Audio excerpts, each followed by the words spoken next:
The sun had burned him hollow. 3 days without water, maybe 4. Thomas Garrett had lost count somewhere between the bullet wound in his side and the moment his horse finally collapsed beneath him. Now he lay in the dust of Apache land, his rifle 3 feet away, knowing with perfect clarity that he would die here. What he didn't know, what made his cracked lips whisper a prayer he'd forgotten since childhood, was that 4 women watched him from the rocks above, and that his life hung not on violence, but on a conversation he would never hear. Before we ride any further into this story, I'd love to know, drop a comment telling me where you're listening from. And if you haven't yet, hit that subscribe button. The desert stretched in every direction like God's own skillet, shimmering with heat that made the horizon dance and lie. Thomas lay on his back, his hat gone somewhere in the miles behind him, his face turned the color of old leather. Blood had dried black across his shirt where the robbery had gone wrong, a stagecoach guard's lucky shot that caught him fleeing, though not fleeing with gold. He'd been riding dispatch for the Butterfield line, carrying mail and memories, when 3 masked men appeared from a draw. They'd killed the guard, searched Thomas, found nothing worth taking, and shot him anyway because dead men don't testify. That had been ... how long? Time moved strange when a man was dying. He'd ridden hard into the mountains, following a trail he thought led north toward Fort Bowie, but the blood loss had made him stupid, and when his horse stumbled down a ravine and broke its leg, he'd known the truth. He was 40 miles deep in Chiricahua territory, carrying nothing but an empty canteen, a knife, and a rifle with 6 cartridges. The horse he'd ended with his pistol, not wanting it to suffer, not thinking he'd need the bullet himself before long. Now the sun hammered down like the fist of an angry god, and Thomas Garrett, 34 years old, former corporal in the Union Cavalry, widower, drifter, and accidental trespasser, prepared to meet his maker in country that belonged to people who had every reason to let him die. What he couldn't see, what his fevered eyes and cracked vision wouldn't allow, were the 4 figures perched among the tumbled boulders 200 yards upslope. They'd been watching since dawn, since before dawn really, since the moment his stumbling footsteps had entered the hidden canyon that led to water. Water he would never reach. The eldest of them was named Nalin, which meant maiden in a language Spanish tongues had tried and failed to conquer. She was 43 winters old, with silver threading through hair still mostly black, and eyes that had watched her husband and 2 sons die at the hands of Mexican slavers 15 years past. She crouched in the shade of a palo verde tree, studying the dying white man with the same careful attention she might give a wounded coyote, dangerous even in weakness, unpredictable, possibly rabid. "He will be dead by nightfall," she said in her own tongue, the Apache language that rolled and clicked in ways English could never capture. "The sun will finish what the bullet began." Beside her, her daughter Kaya, 22 winters, with a child of her own hidden in their camp 5 miles west, shook her head slightly. "Perhaps, but he suffers. Look how he moves his hand toward the rifle, then lets it fall.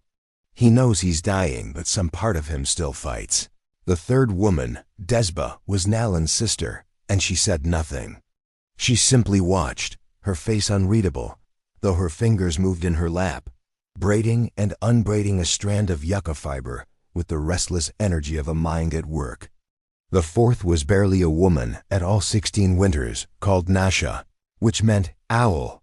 She was Kaya's younger sister, and unlike the others, she leaned forward as if she might climb down to him. "The Apache do not leave warriors to die like dogs," she said, her young voice tight with something between pity and anger. "He is not Apache," Nalin said flatly. "And we do not know if he is a warrior. He could be a miner, a rancher, a soldier who killed our people. He could be anyone," Masha countered. "That makes him a man, not an animal." "Men can be animals," Desba said quietly, speaking at last. Her eyes never left Thomas. "I have seen it. We all have." Below them, Thomas rolled his head to the side and coughed a wet, ugly sound that echoed off the canyon walls. Blood flecked his lips. He tried to push himself up onto his elbows and managed it for perhaps 3 seconds before collapsing again.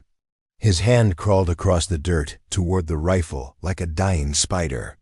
"He reaches for the gun," Kaya observed, "not for mercy."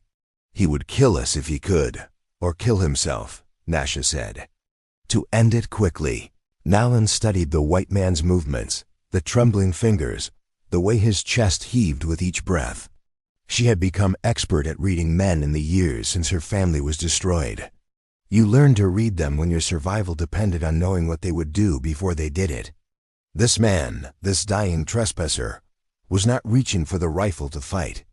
He was reaching for it because it was the only thing he had left, the only object that connected him to who he'd been before the sun and the desert had reduced him to meat. "We should go," Nalan said, rising to her feet in one smooth motion. "We came to gather seeds and check the spring. This is not our concern." But she didn't move. None of them did. The truth was that they could have left at any point in the last 3 hours.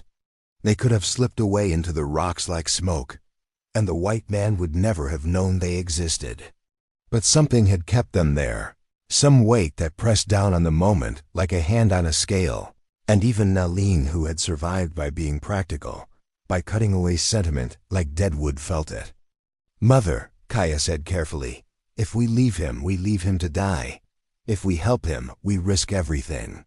He will see our faces. He will know we live here. When he returns to his people, he won't return to his people," Desba interrupted. "Look at him. Even if we bring water, even if we bind his wound, he may not live. And if he lives, where will he go? He's 40 miles from the nearest fort, maybe more. His horse is dead. He has no supplies. Then what are you saying?" Nalan asked, though she already knew. Desba finally looked up, meeting her sister's eyes. "I'm saying that if we help him, we don't send him back. We keep him until he can walk. And then we send him north with food and a map burned into his memory. We make him swear he will never speak of us. The oath of a white man," Nalan said bitterly. "The oath of a man we saved," Desba replied. "There is weight in that. Even among whites." Nasha was nodding, her young face fierce with conviction. "We are not murderers. We are not the savages they call us. Let them find our mercy in the desert." Kaya looked torn, her eyes moving between her mother and her aunt, between the dying man below and the safety of the camp where her daughter waited. Finally she said, "If we do this, we do it together. All of us. So that if he betrays us, we all face it." Nalan closed her eyes.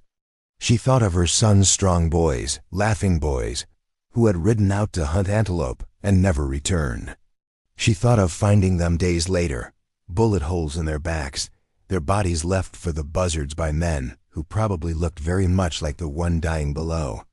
She thought of the rage that had lived in her chest for 15 years, hot and bitter as bile. And then she thought of something else.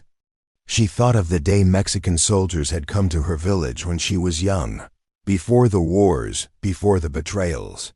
They had been lost, dying of thirst, and her grandmother, a woman so old she seemed made of leather and prophecy, had given them water. The soldiers had wept with gratitude. They had shared their tobacco and told stories, and when they left, they had gone south and never troubled the Apache again. That was different times, Nalan whispered to herself. "All times are different," Desba said, as if reading her thoughts, "until they're not. Until someone makes them the same." Below them, Thomas Garrett had stopped moving. Thomas was dreaming, though he didn't know it. In the dream, his wife Mary stood in the doorway of their cabin in Colorado, her hand shading her eyes against the sun, waiting for him to ride up the path. He tried to call to her, but his throat was sand and dust, and when he opened his mouth, nothing came out. She began to fade, her figure dissolving into light, and he reached for her with hands that passed through empty air. "Mary," he tried to say. "Mary, I'm sorry." Sorry for what? Sorry for surviving the war when so many better men had died. Sorry for bringing her west to a hard country that broke her slowly over 5 years until the fever took her. Sorry for not dying himself, for continuing to breathe and move through a world that had lost all color the day they buried her in the frozen ground. In the dream, Mary looked at him with eyes full of sadness, not accusation. "You have to wake up, Thomas," she said in a voice like wind through grass.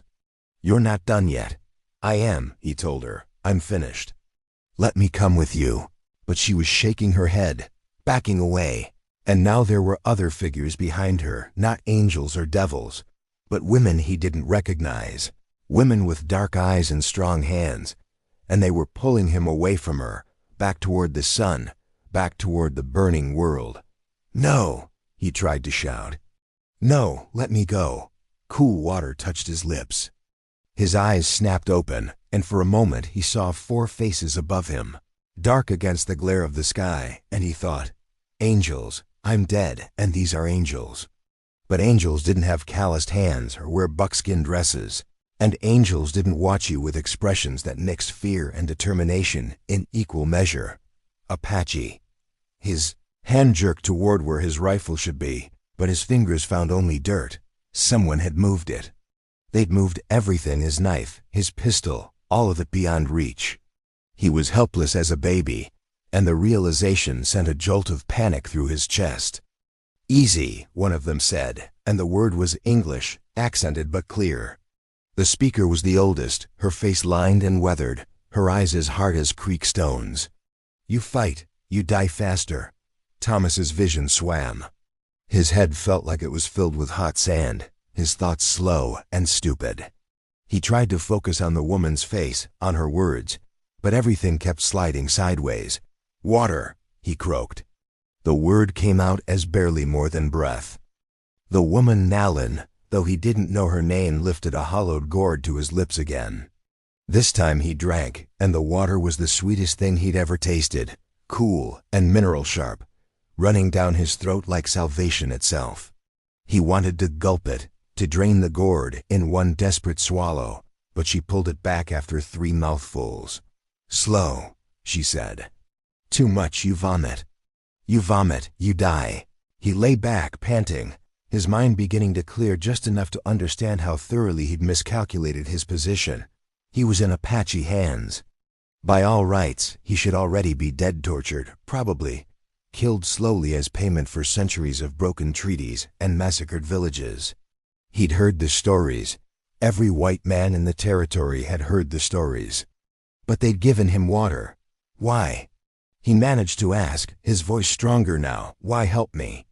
The 4 women exchanged glances, and Thomas caught something in their expressions, not agreement, but a shared question, as if they were asking themselves the same thing. It was the youngest who answered, speaking in Apache first, then switching to halting English when the older woman hissed at her. "Because ... We are not what you think." Thomas closed his eyes.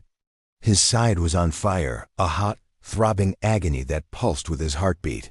He could feel the fever burning through him, cooking his brain, making it hard to think. But one thought pushed through clearly. "I'm going to live. They're going to let me live." And close behind it, why? They moved him as the sun began its descent toward the western mountains, dragging him on a makeshift travois made from ocotillo branches and his own shirt. Every bump and jostle sent lightning bolts of pain through his side, but Thomas set his jaw and endured it. He'd been hurt before, shot once in the war, stabbed in a bar fight in Denver, nearly kicked to death by a horse in Wyoming. Pain was an old companion. He knew how to live with it. What he didn't know was how to live with the strange reality of his situation. The Apache women spoke among themselves in their own language, words that flowed and clicked like water over stones. He caught the rhythms of disagreement, of decision-making, of debate. Sometimes one would gesture toward him, and the others would respond with expressions ranging from skepticism to something that might have been compassion. They were arguing about him, he realized. About what to do with him. The oldest one, the one who'd given him water, walked point, her eyes constantly scanning the rocks and brush. The other 3 took turns pulling the travois, switching off every few hundred yards. They moved with purpose, but without hurry, following paths only they could see, winding through canyons and across dry washes until Thomas lost all sense of direction. The sun had touched the horizon when they finally stopped. The camp was invisible until you were almost on top of it. A cluster of wickiups tucked into an alcove of red rock, shaded by cottonwoods that grew along a spring. Smoke rose from a small fire, and Thomas counted at least a dozen people moving among the structures. Women and children mostly, though he spotted a few old men and one younger warrior who looked at him with eyes that promised death if he made any wrong move. They dragged him to the edge of the camp and left him on the travois, while the 4 women went to speak with the others. Thomas lay still, trying to look unthreatening, trying not to imagine the 100 ways this could end badly. Children crept closer to stare at him, wide-eyed kids with dirt on their faces and curiosity in their expressions. An old woman spat in his direction and said something that didn't sound complimentary. Thomas kept his breathing steady, kept his eyes down. He'd learned in the war that sometimes survival meant making yourself small, invisible, unworthy of attention. Let them see a wounded man, not a threat. Let them see suffering, not an enemy. After what felt like hours but was probably only minutes, Nalin returned with 2 other women. One carried a basket of supplies. The other had hands that looked like they knew healing. They knelt beside him without ceremony. "We fix," Nalin said, gesturing to his side. "You hurt, bad hurt." "Fever coming." Thomas nodded. He was shivering now despite the heat, his body beginning the shake and burn of infection. The bullet had gone through clean. He'd checked in those first hours after the shooting, but the wound had been cooking in the desert sun, gathering dirt and poison. "Do what you need to," he said hoarsely. "I'm obliged." The healer woman, he would later learn her name was Tahoma, lifted his shirt and made a sound that was neither approval nor dismay, just assessment. She spoke rapidly to Nalin, who translated. "She says you're lucky. Bullet went through. No pieces inside, but wound is angry. She must clean, must burn." Thomas understood what burn meant. Cauterization. He'd seen it done to soldiers during the war. Watched strong men bite through leather straps while surgeons applied hot iron to infected stumps. His stomach clenched, but he nodded again. "Do it," he said. They gave him a stick to bite on smooth mesquite wood worn from other men's teeth, and then Tahoma went to work. She cleaned the wound first, pouring water mixed with something sharp-smelling over the entry and exit holes.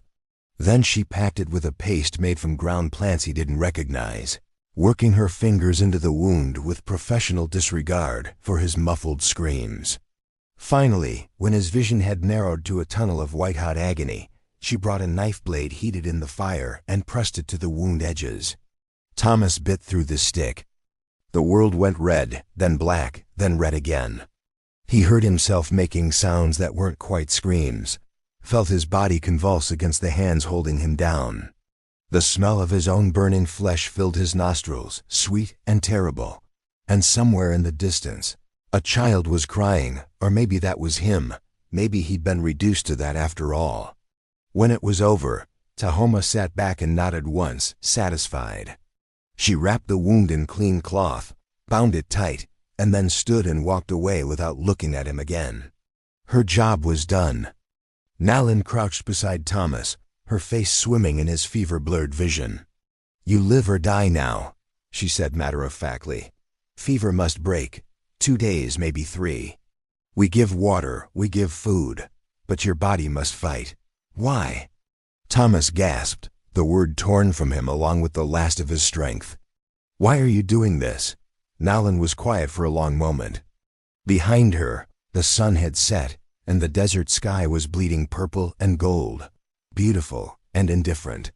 When she finally spoke, her voice was soft, and Thomas had to strain to hear it. "Because once, long ago, my grandmother gave water to dying men. She said, 'The desert is enemy enough.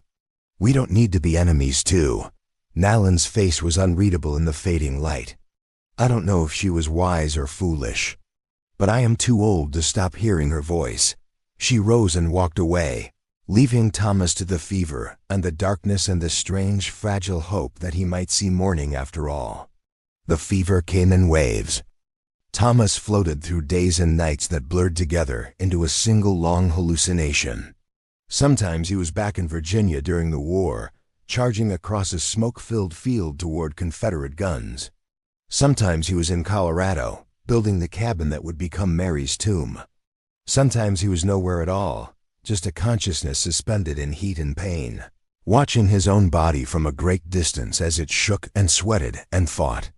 Through it all, the women tended him. They brought water, always water, precious and cool, spooning it into his mouth when he was too weak to lift his head. They brought broth made from rabbit and wild onions, rich and nourishing, forcing him to swallow even when his stomach rebelled. They changed the dressing on his wound, their hands efficient and impersonal, treating him like livestock that needed keeping alive. But not just livestock. In his lucid moments, Thomas became aware of conversations happening around him, over him, about him. The Apache argued, sometimes softly, sometimes with raised voices that carried through the camp. He caught names: Nalin, Kaya, Desba, Nasha. He learned to recognize their voices even when he couldn't open his eyes. Kaya, he realized, was the most skeptical. Her voice carried doubt every time she changed his bandages, as if she expected him to suddenly surge up and attack. She had reason for doubt. He'd learned through fevered eavesdropping that her husband had been killed by American soldiers 3 years past. Shot down while hunting, his body left for scavengers. Desba was quieter, more thoughtful. She would sit nearby in the evenings and work on baskets, her hands moving with practiced rhythm, while she watched him with eyes that seemed to see through skin to whatever lay beneath. She asked him questions sometimes, in English surprisingly good for someone who lived so far from white settlements. "Where are you from?" She asked one evening when his fever had broken enough for him to answer. "Colorado," Thomas managed. "Was before." "Before what?" "Before my wife died, before I had reason to stay." Desba nodded slowly. "So you run?" "From memory, I guess so." "Memory follows," she said. "You can't outright it." "Believe me, I tried." She didn't elaborate, and Thomas didn't ask. But he wondered what memories chased her, what ghosts rode behind her eyes. Nasha, the youngest, was the most openly curious. She would crouch near him when the others weren't watching and study his face like he was a puzzle she was trying to solve. Once, she reached out and touched his hair, brown and matted with sweat, with the gentle wonder of someone encountering something alien but not frightening. "Your people have hair like grass," she said in halting English. "Soft, strange." Thomas managed a weak smile. "Your people have hair like midnight. Beautiful." She blushed and pulled back, but he saw the pleased look in her eyes before she turned away. And then there was Nalin. She was the one who sat with him through the worst of it, the nights when the fever spiked and he thrashed and cried out in delirium. She would lay a cool cloth on his forehead and speak to him in Apache low, rhythmic words he didn't understand, but that somehow soothed him anyway. Sometimes she sang, old songs that seemed to come from the earth itself, and Thomas would float on those melodies like a man clinging to driftwood in a storm. On the third night, when the fever finally broke and he woke clear-headed for the first time, she was there. "You live," she said, and there might have been the smallest hint of approval in her voice. Thomas looked around the wickiup where they'd placed him. It was small, intimate, made of branches and hides, with a fire burning low at the center. Through the opening, he could see stars scattered across the sky like thrown diamonds. "Thank you," he said, and meant it with every fiber of his being. "I'd be dead if—" "Yes," Nalin interrupted. "You would be dead. Remember that. I will. You will remember more than that." She leaned forward, her face stern in the firelight. "You will remember that we are not what your people say. We are not savages. We are not animals. We are mothers and daughters and sisters, and we live here because this is our home. And we will die before we let it be taken." Thomas met her eyes and nodded slowly. "I understand." "Do you?" She tilted her head. "Your people have taken everything. They took the buffalo. They took the water. They took the promises they made and broke them like dry sticks. And still they come, wanting more, always more." Her voice was quiet but intense, each word deliberate. "Tell me, white man, what is it you want? What is it your people want that makes them willing to kill for it?" Thomas was silent for a long moment. The question hung in the air between them, heavy with the weight of history he hadn't made, but carried anyway. "I don't know," he finally said, and it was the truth. "I don't know anymore. Land, I guess. A future. A place to call their own." "And what about our place?" Nalin asked. "What about our future?" Thomas had no answer for that. The silence stretched. Finally, Nalin stood. "You will stay until you can walk. Until you are strong enough to travel. Then you will go north, and you will never speak of us. You will never lead soldiers here.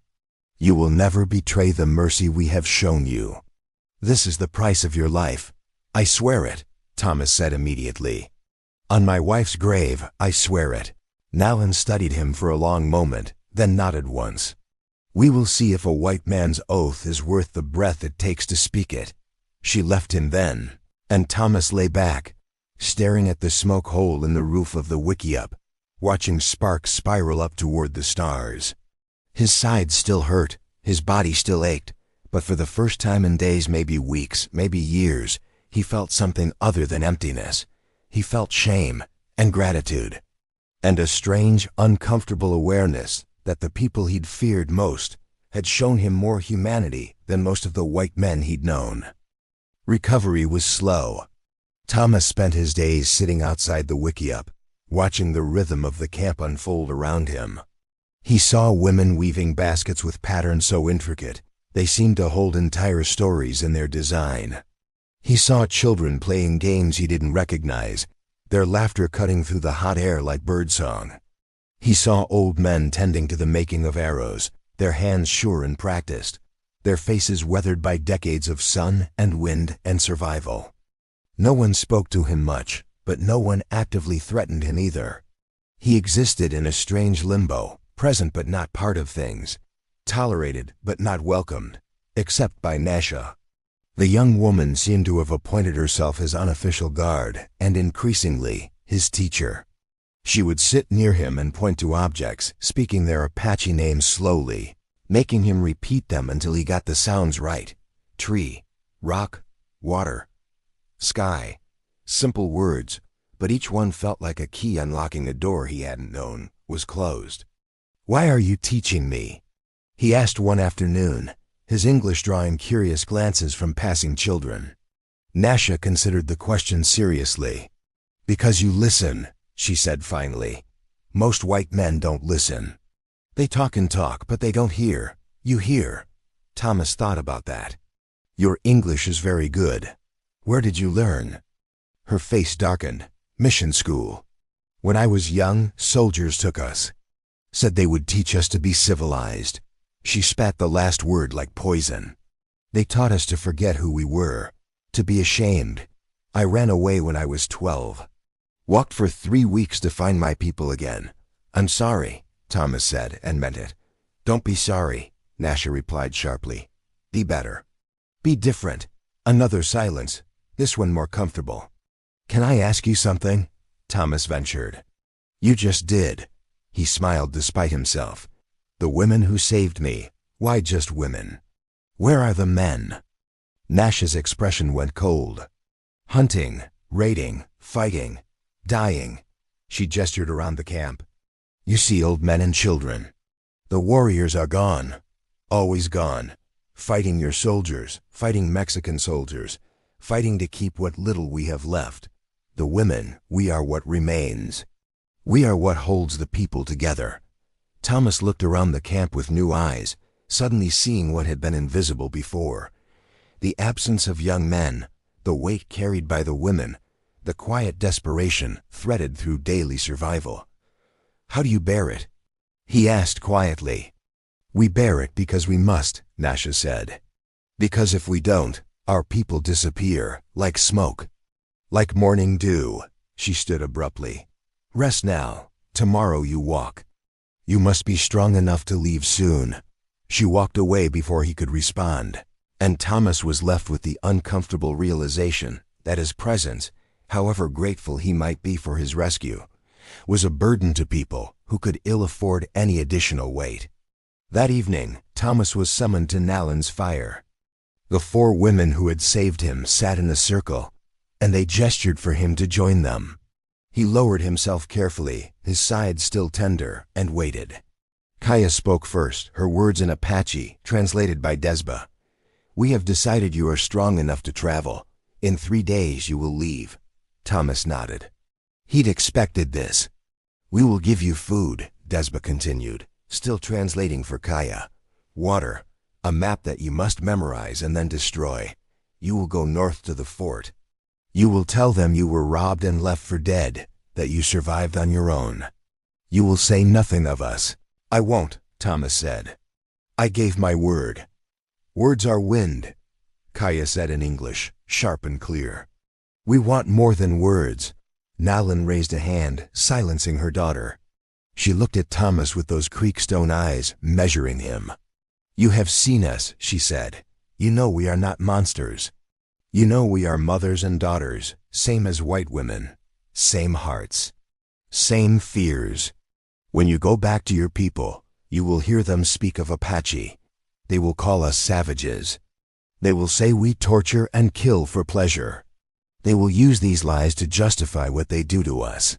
She leaned forward, her face intense in the firelight. "What will you say then, Thomas Garrett? When you are safe among your own, when there is no cost to staying silent, what will you say?" Thomas felt the weight of the question, felt the eyes of all 4 women on him. This was the real test, he realized. Not surviving the desert, not enduring the fever, but this, whether he would have the courage to speak truth when truth was dangerous. "I'll tell them," he said slowly, choosing his words with care, "that I met people who showed mercy when they had every reason not to. That I was given water when I was dying, medicine when I was wounded, and safety when I was helpless. I'll tell them that the Apache I met were more Christian than most Christians I've known." Nasha smiled. Desba nodded. Kaya looked skeptical, but less hostile. Nalan simply watched him for a long moment, then said, "Maybe you will. Maybe you won't. Maybe when you are back in your world, our faces will fade like dreams, and this will all seem like fever sickness. But I will tell you this. We do not save you because we are good. We are not good. We have killed. We have taken revenge. We have done what we must to survive." She paused, her voice dropping lower. "We save you because we choose to. Because choosing mercy, even once, even for an enemy, that keeps us human. Your people have tried to make us animals. We refuse. You are proof of our refusal." Thomas felt something crack open in his chest. Some hardened place he hadn't known was there. He thought of all the times he'd heard men speak of Indians, savage, treacherous, inhuman, and how he'd nodded along, accepting it as truth because it was easier than questioning. "I won't forget," he said, his voice rough. "Any of it. See that you don't," Nalan replied. She reached into her clothing and pulled out his knife, handing it back to him handle first. "A man should have his blade. But we keep your guns. Guns bring nothing but death." Thomas took the knife, the weight of it familiar in his hand. Fair enough, the meeting was over. The women dispersed to their tasks, and Thomas was left alone by the fire, watching the flames dance and thinking about mercy and choices, and the stories men tell themselves to justify the unjustifiable. The next 3 days passed in a strange suspension of time. Thomas grew stronger, walking farther each day, testing his body's limits. The wound in his side was healing, not perfectly but well enough. He would carry a scar, but he'd carried scars before. This one, at least, came with a story worth telling. The children had grown used to him, no longer staring but occasionally including him in their peripheral awareness. One little boy, no more than 5, had taken to following Thomas around at a distance, watching everything he did with solemn attention. Thomas didn't know the child's name, but he'd taken to leaving small objects for him to find: a smooth stone, usually shaped stick, once a small carving he'd made from a piece of scrap wood. The boy never acknowledged these gifts directly, but they always disappeared. Tahoma, the healer, checked his wound each morning with the same professional detachment she'd shown from the beginning. On the final morning, she pressed around the edges of the scar, nodded once, and said something in Apache that made Nalin laugh. "She says you'll live," Nalin translated. "Maybe you're tougher than you look. Maybe I had good doctors," Thomas replied. Tahoma smiled, the first expression other than concentration Thomas had seen on her face, and patted his shoulder before walking away. That afternoon, Desba sat with him and began the lesson he'd been promised, the map.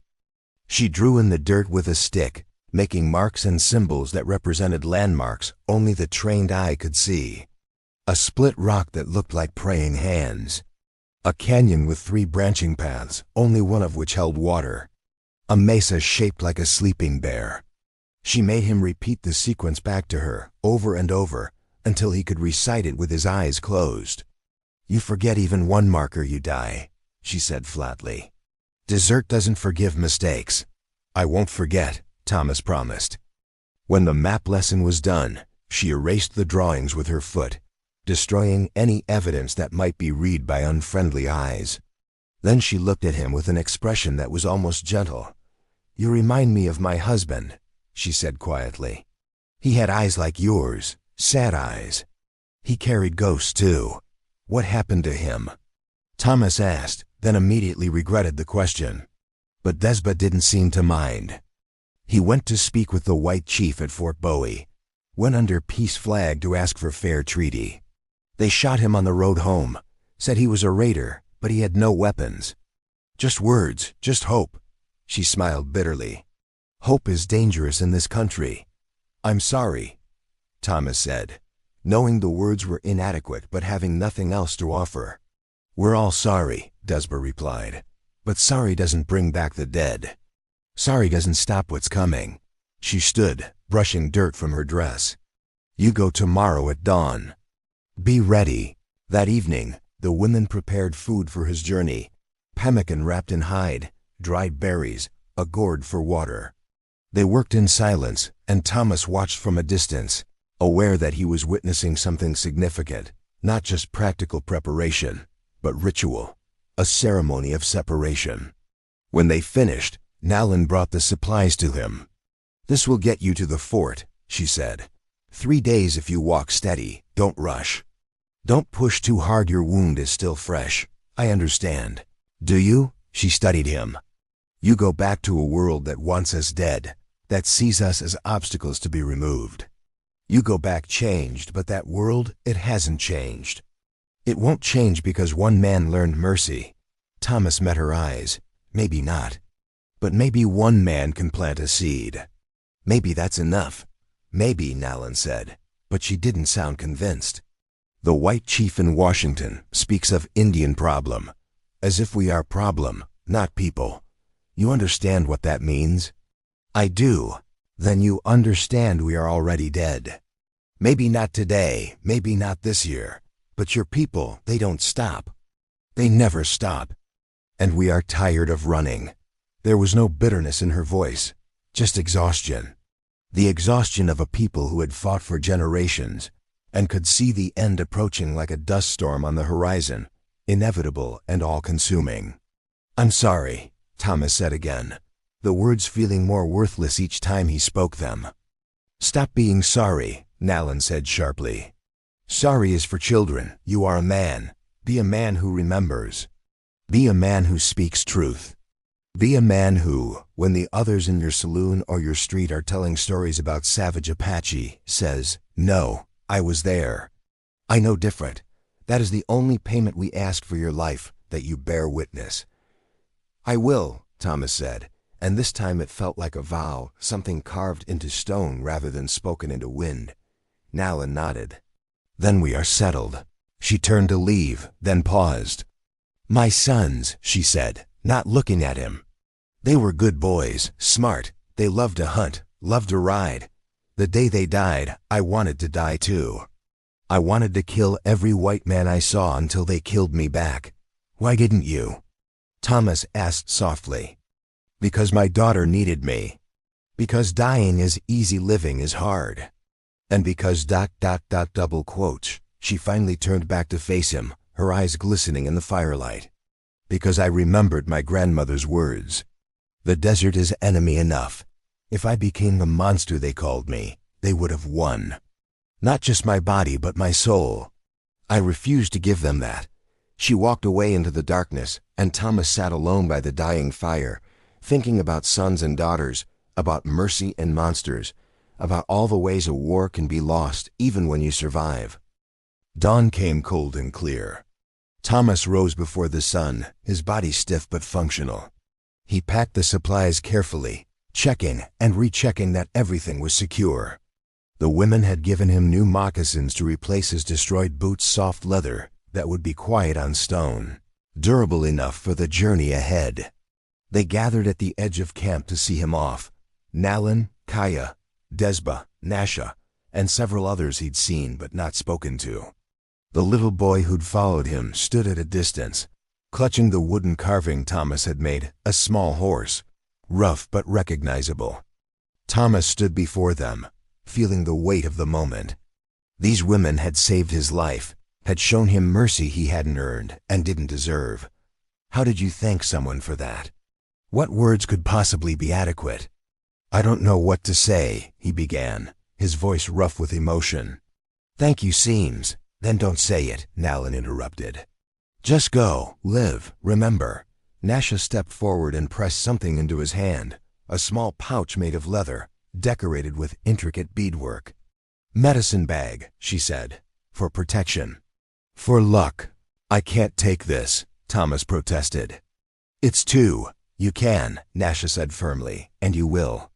So that when you are old and telling stories to your grandchildren, you can show them and say, this was made by an Apache woman who saved my life, so that we are not forgotten.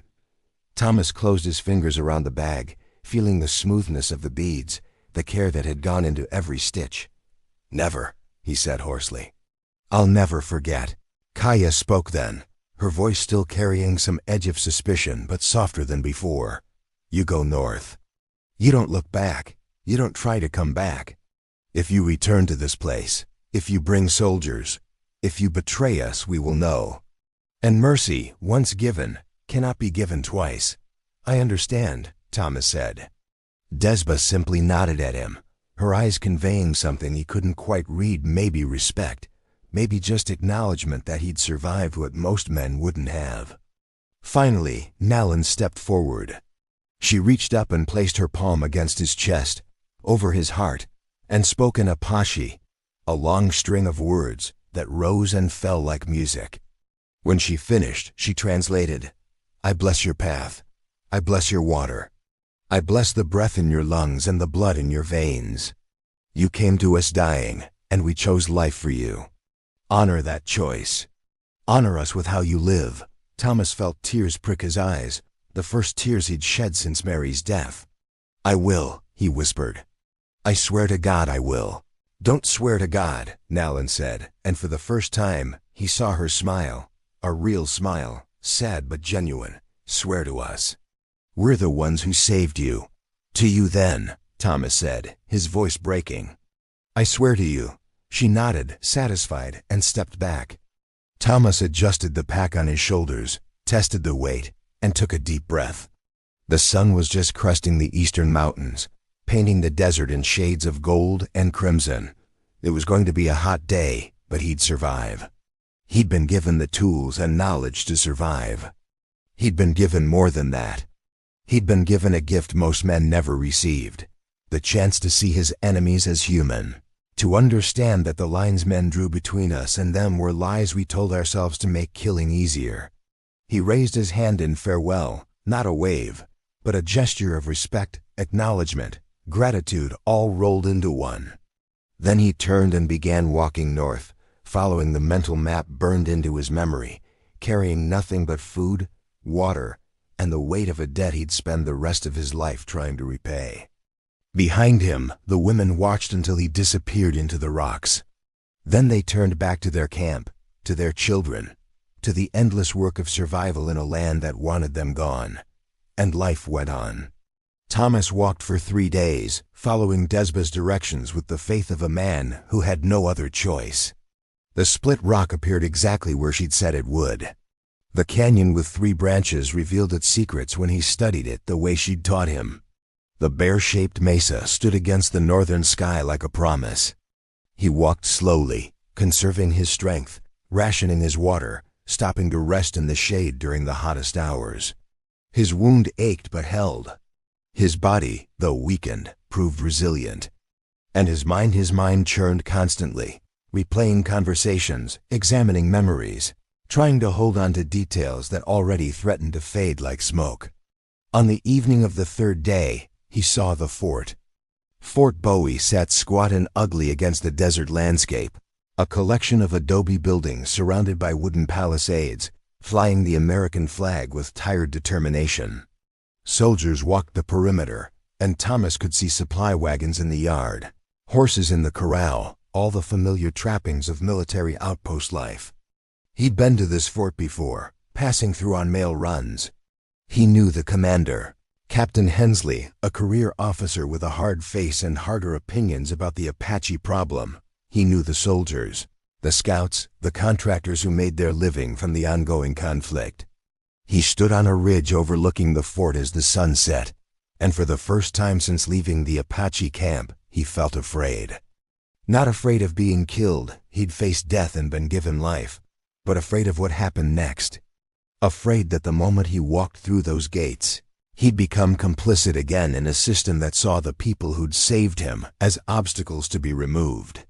Afraid that the stories he'd carry would be dismissed, laughed at, or worse, used as intelligence to track and destroy the camp that had shown him mercy. I gave my word, he thought. I swore to them. But more than that, he'd seen something in those 3 days among the Apache. He'd seen resilience and dignity and love. He'd seen mothers teaching children, grandmothers passing down wisdom, women holding together the fractured pieces of a people under siege. He'd seen humanity in the faces he'd been taught to see as savage. And he'd seen his own people, his own culture with new eyes. Seen the arrogance, the greed, the willful blindness that let white men sleep easy while they dispossessed entire peoples. Seen how easy it was to call someone savage and use that label to justify anything. Thomas closed his eyes and felt the medicine bag against his chest, hidden beneath his shirt. He thought of Naisha's words, so that we are not forgotten.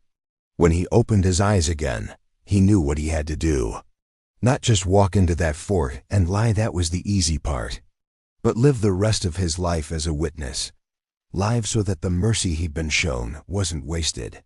Live so that when men spoke of Apache with contempt, he could say, I know different. It wouldn't change the world.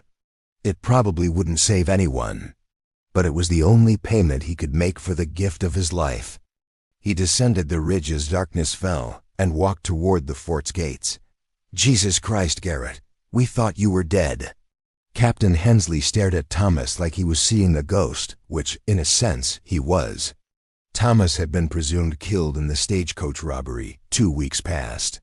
The guard had been found dead, the stage looted, and no sign of Thomas but a blood trail leading into the mountains. Nearly was, Thomas said, letting his exhaustion show. Got shot, lost my horse. Been walking ever since. They gave him water, food, a place to sit while the fort's doctor examined his wound. The questions came rapid fire. What happened? Who attacked you? Where have you been?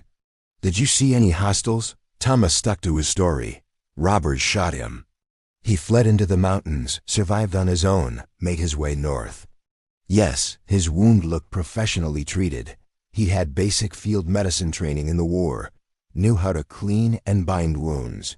No, he hadn't seen any Apache, though he'd been careful to avoid their territory. The lies came easier than he'd expected, and he felt a twist of guilt with each one. But the alternative, telling the truth, would bring soldiers and scouts and trackers to that hidden camp, and Thomas would rather die than betray the women who'd saved him. You're lucky, Hensley said, shaking his head. Damn lucky. 3 weeks in Apache country, and you made it out with just a bullet wound? Most men don't survive 3 days. I guess I am lucky, Thomas agreed, thinking of 4 women arguing over whether to save or abandon him, thinking of mercy given reluctantly at cost, with full knowledge of the risk. That night, lying in a bunk in the fort's barracks, Thomas stared at the ceiling and listened to soldiers talk. They spoke of the Apache with casual contempt, called them vermin, animals, obstacles to progress. They told stories of atrocities, some real, many exaggerated or invented.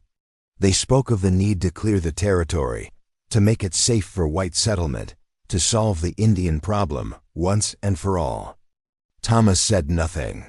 He just listened and felt the medicine bag against his chest like a coal burning through his shirt. In the weeks that followed, Thomas healed and moved on.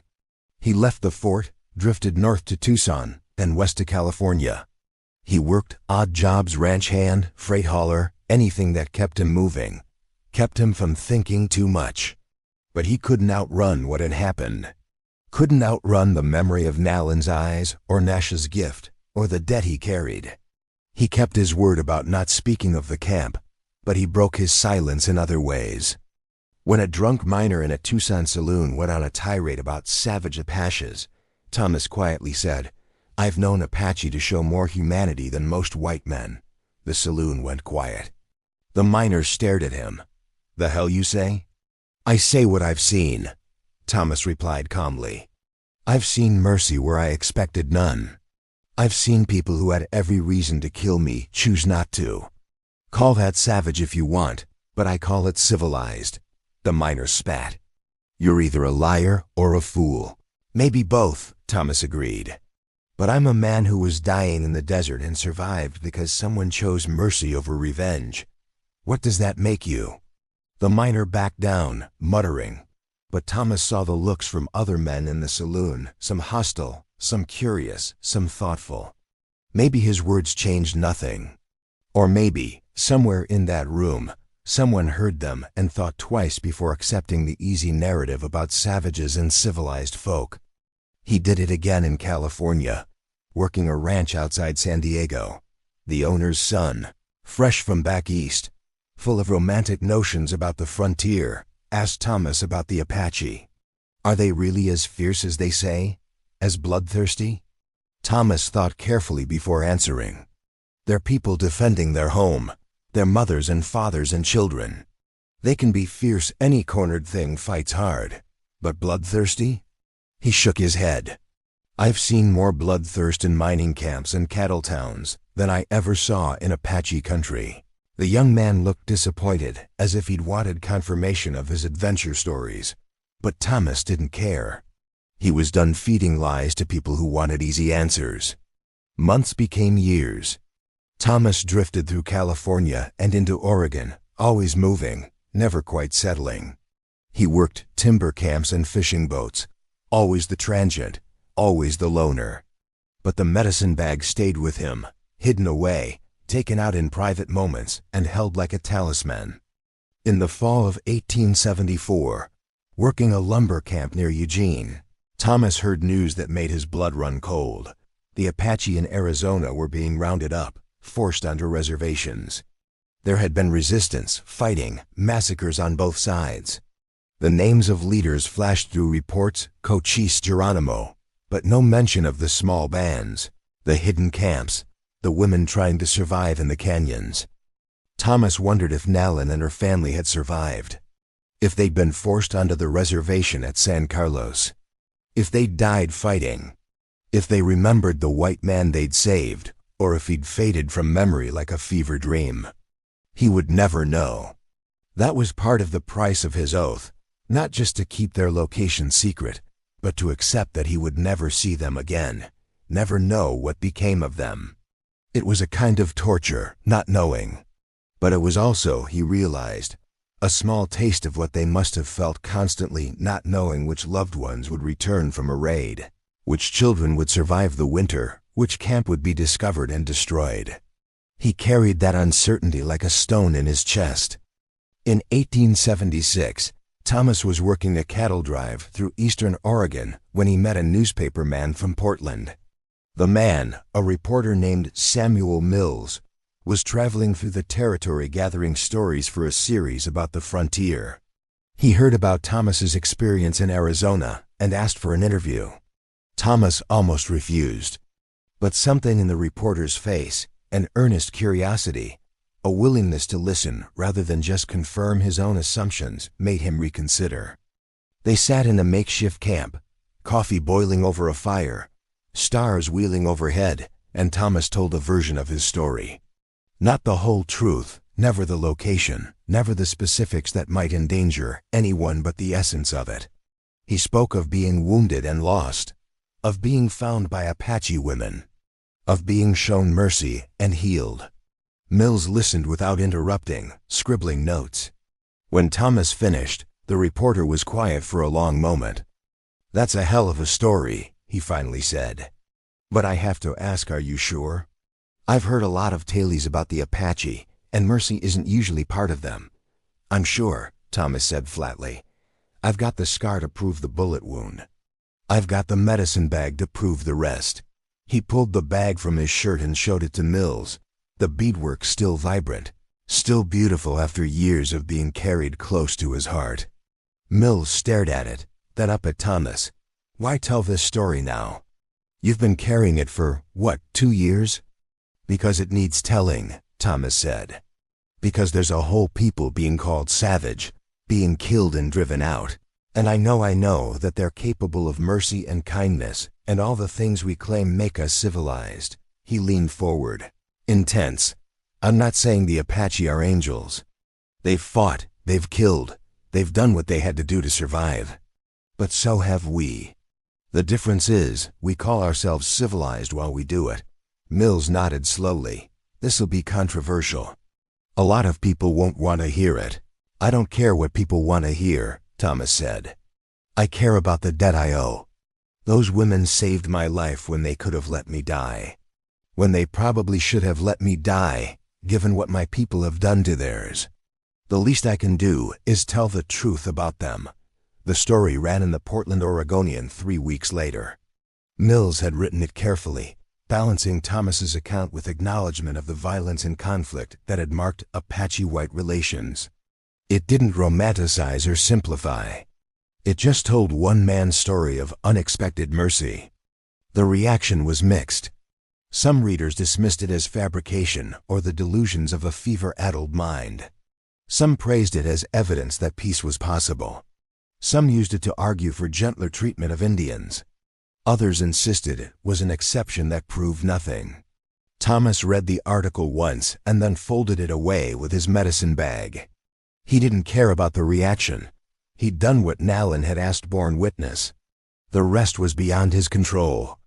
Years passed. Thomas aged, his hair going gray at the temples, his body accumulating the stiffness of a hard life. He eventually settled, as much as he ever settled, in a small town in Northern California, working as a stable hand and occasional carpenter. He never married again, never had children. But he wasn't entirely alone. He became known as the man who told strange stories about the old days, about the frontier before it was civilized into submission. Children would sometimes gather to hear him talk, and he'd tell them about the desert, about survival, about the unexpected places you could find humanity. He always left out the specifics, kept his oath even decades later, but the essence remained. Sometimes the people you fear most are the ones who save you. Sometimes mercy comes from the last place you expect it. In 1893, Thomas Garrett died of pneumonia in a charity hospital in Sacramento. He was 63 years old. He died alone, as he'd lived most of his adult life, but not entirely without legacy. Among his few possessions, carefully preserved in a wooden box, were 2 items: a faded newspaper clipping from 1876 and a leather medicine bag decorated with intricate beadwork. The nurse who found them after his death thought them oddly precious for a poor man with no family, but she kept them together as he would have wanted, eventually donating them to a local historical society. The bag and the clipping sat in a dusty archive for decades, occasionally examined by researchers studying frontier life. Most saw them as curiosities. But occasionally someone would read the article and study the beadwork and understand what they represented. Not just a story of survival, not just evidence of human kindness in a brutal time, but proof that even in the worst circumstances, even between enemies, even when every reason argues for violence and revenge, mercy is possible. It's not easy. It's not free. It comes at cost and risk and requires courage from both the giver and the receiver. But it's possible. And sometimes, that possibility is enough to change one man's life. To plant a seed that might, generations later, bear fruit. To refuse the easy categories of savage and civilized, friend and enemy, us and them. In a canyon in southeastern Arizona, hidden from casual eyes, there's a spring that still flows. The Apache who once lived nearby are gone, scattered to reservations, killed in conflicts, dispersed across the years like dust in the wind. The wiki-ups have long since collapsed back into the earth. The fire pits are cold and covered. But the spring still flows, clear and cold, and sometimes rarely, but sometimes people find their way to it. Hikers who've wandered off trail. Ranchers checking fence lines in remote country. Researchers studying the history that unfolded in these canyons. They drink the water, grateful for its sweetness, never knowing that this was a place where mercy was debated and granted. Where 4 women chose life over death, humanity over revenge, the hard path over the easy one. The desert keeps its secrets. The rocks don't speak, but the water still flows, and in its own way, that's a kind of testimony. Life persists, mercy echoes. And sometimes, when the conditions are right, when the light hits just so, you can almost see them, the ghosts of women who refused to become the monsters they were called, who held on to their humanity in a world determined to strip it away. They saved one man. Maybe he was worth saving, maybe he wasn't, but in saving him, they saved themselves. They proved that the desert was enemy enough, that people didn't have to be enemies too. And in the end, maybe that's all any of us can do. Choose mercy when we have the power to choose otherwise. Choose to see humanity in the faces we've been taught to fear. Choose to be more than what the worst of us would make us. Thomas Garrett learned that lesson lying in the dust, dying under a merciless sun, watching 4 faces appear above him like salvation itself. He carried that lesson for the rest of his life, imperfectly, incompletely, but with the dedication of a man who knew his life had been a gift freely given. And somewhere in the long years between then and now, between the dying frontier and our modern world, the lesson persists. We are not our worst moments. We are not the categories others force upon us. We are capable of mercy, even when mercy seems impossible, especially then, because the desert is enemy enough. And maybe, just maybe, we don't have to be enemies too. Thanks for watching this story till the end. Comment below and tell me where you're watching from. And before you go, check out these other amazing Western stories waiting for you next. Subscribe, like, and I'll see you on the next ride.